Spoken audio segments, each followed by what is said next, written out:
2014 ഞാൻ MBA പഠിച്ചിറങ്ങുന്നത്. 2017 ആദ്യത്തെ ജോലിക്ക് കയറിയ അന്ന് മുതൽ ഞാൻ കേൾക്കുന്നൊരു കാര്യമാണ് ഫൈനാൻഷ്യൽ ഫ്രീഡം എന്ന് പറയുന്നത്. ശരിക്കും അന്നത്തെ കാലഘട്ടത്തിൽ ഞാനത് ചിന്തിച്ചപ്പോൾ ചെയ്യുന്ന ജോലി കുറച്ചുകൂടെ ബെറ്ററായിട്ട് ചെയ്ത് കുറച്ചുകൂടെ ഒരു ബെറ്റർ പൊസിഷനിലേക്ക് നല്ല സാലറിയും നല്ല ഇൻസെൻറ്റീവിലേക്ക് എത്തിയാൽ ഇവഞ്ച്വലി നമ്മൾ ഫൈനാൻഷ്യൽ ഫ്രീഡം അച്ചീവ് ചെയ്യുമെന്നാണ് ഞാൻ അന്ന് വിചാരിച്ചുകൊണ്ടിരുന്നത്. അങ്ങനെ അടുത്തൊരു ജോലിയിൽ കയറി കുറച്ചുകൂടെ ഭേദപ്പെട്ട സാലറിയിലേക്ക് വന്നു, ഭേദപ്പെട്ട ഇൻസെൻറ്റീവിലേക്കൊക്കെ വന്നു, ഭേദപ്പെട്ട ഒരു പൊസിഷനിലേക്കൊക്കെ എത്തി. പക്ഷേ എൻ്റെ ജീവിത ചെലവുകളും എൻ്റെ ഒരു ലൈഫിൻ്റെ ഒരു ക്വാളിറ്റി മെച്ചപ്പെട്ടതല്ലാതെ ഒരു ഫൈനാൻഷ്യൽ ഫ്രീഡം എന്ന് പറയുന്ന ഒരു സാധനം അതിപ്പോഴും എനിക്ക് ഒരു ഫാർ അവേ ഒരു ഡ്രീമായിട്ടാണ് ഇപ്പോഴും ഇരിക്കുന്നത്.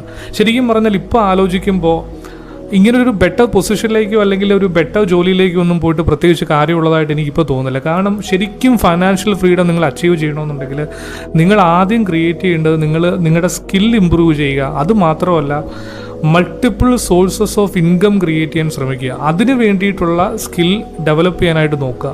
അതിൽ നിന്നുകൊണ്ട് മാത്രമേ നിങ്ങൾക്ക് ഈ പറയുന്ന ഫൈനാൻഷ്യൽ ഫ്രീഡം സാധ്യമാകൂ എന്നാണ് എനിക്ക് തോന്നുന്നത്. അല്ലാത്തവർക്കൊക്കെ ഈ ഫൈനാൻഷ്യൽ ഫ്രീഡം എന്ന് പറയുന്നത് ഒരു മിത്ത് മാത്രമാണ്.